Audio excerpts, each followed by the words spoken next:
बिस्मिल्लाहिर्रहमानिर्रहीम। अस्सलाम वालेकुम व्यूअर्स, आज मैं अपने चैनल इंस्पिरेशनल वीडियोस में आपको खुश आमदीद कहता हूँ।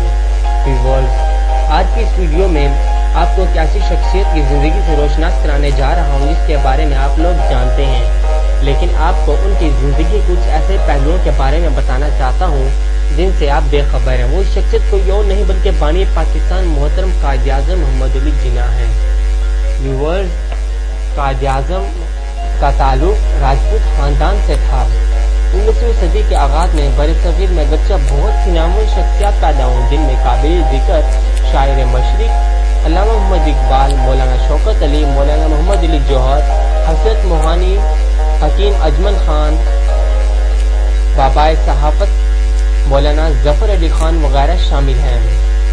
लेकिन अब्बुल इज़्ज़त ने जो शान व शौकत और फत व अज़मत बानी पाकिस्तान कायद-ए-आज़म मोहम्मद अली जिन्ना को अता फरमाई, वो अपनी मिसाल आप है।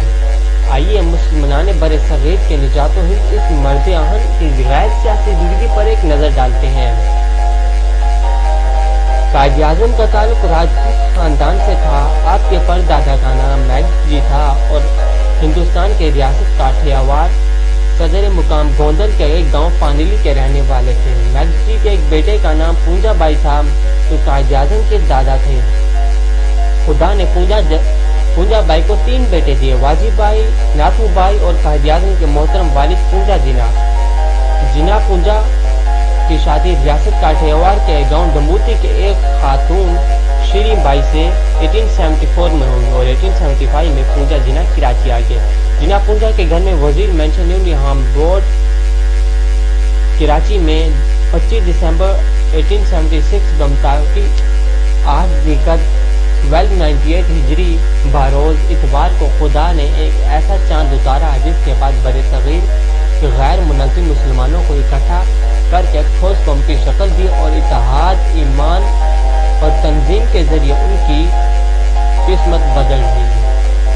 ये हस्ती कायद-ए-आज़म मोहम्मद अली जिन्ना की थी। कायद-ए-आज़म के वालिद चूंकि एक पढ़े लिखे शख्स थे, तो अपनी आलिया अंग्रेजी की वजह से उनकी दोस्ती गॉम शिपिंग ट्रेडिंग कंपनी के general manager sir Frederick Croft से हो गई।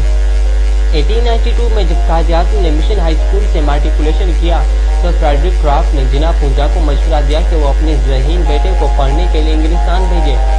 जिन्ना पूंजा ने इस तजवीज़ से इत्तफाक किया और इंग्लैंड भेजने से पहले 1892 में एक ताजिर लहरा खिलजी की बेटी एमी बाई से उनकी शादी कर दी। व्यूअर्स, शादी के वक्त कायद-ए-आज़म की उम्र सिर्फ 16 वर्ष थी, जबकि उनकी जोजा की उम्र 14 वर्ष थी। कायद-ए-आज़म की तमाम जिंदगी में उनकी शादी का ये वाहिद फैसला था जो उनकी बजाय उनके वालिदैन ने किया। शादी के बाद कायद-ए-आज़म लंदन रवाना हो गए। 1893 का साल कायद-ए-आज़म की जिंदगी में बहुत दुख का साल साबित हुआ। इस वर्ष पहले उनकी अहलिया एमी बाई बीमारी के बाद इंतकाल कर गई और बाद में उनकी वालिदा अल्लाह को प्यारी हो गई। कायद-ए-आज़म को पूरी उम्र इस बात का अफसोस रहा कि वो अपनी वालिदा का आखिरी दीदार न कर सके। 1896 में जब कायद-ए-आज़म ने इंग्लिस्तान से वकालत की इम्तियाजी डिग्री हासिल की, इसके फौरन बाद वतन लौट आए और बहुत जल्द ही अपनी जिंदगी मुसलमानान हिंद के लिए वक्फ कर दी। अहलिया एमी बाई के इंतकाल के 25 वर्ष बाद दोस्त अहबाब खसूसन हमशीरा मोहतरमा फातिमा जिन्ना इसरार पर कायद-ए-आज़म बिलाकर दूसरी शादी के लिए रज़ामंद होंगे। कायद-ए-आज़म दूसरी शादी पारसी फिरके से ताल्लुक रखने वाले सर निशाद की बेटी रतन बाई से 18 अप्रैल 1918 को मुंबई में हुई, जिसका एहतमाम मिस्टर शरीफ दुर्जी खानची ने किया। 15 अगस्त 1919 को कायद-ए-आज़म के यहाँ एक बेटी पैदा हुई जो हुस्न और खूबसूरती में अपने वालिदैन पर गई थी। उसका नाम कायद-ए-आज़म ने दीना जिन्ना रखा। खुदा का करना ऐसा हुआ कि दीना जिन्ना के पैदाइश के बाद कायद-ए-आज़म और मोहतरमा रतन बाई के ताल्लुकात कशीदा हो गए। 1928 में 28 वर्ष की उम्र में रतन बाई का इंतकाल हो गया। उस वक्त कायद-ए-आज़म की उम्र 53 वर्ष थी और उसके बाद 19 वर्ष 6 माह और 21 दिन जिंदा रहे। मोहतरमा रतन बाई के मौत का शोक आपने बाजू पर पट्टी बांध कर किया। मोहतरमा रतन बाई को मुंबई के आराम बाग में दफन किया गया। 1937 में आपकी लाडली बेटी दीना ने आपकी मर्जी के खिलाफ मुंबई के एक पारसी नेवल वाडिया से शादी कर ली। جس پر آپ نے اسے آگ کر کے لا تعلقی کا اعلان کیا۔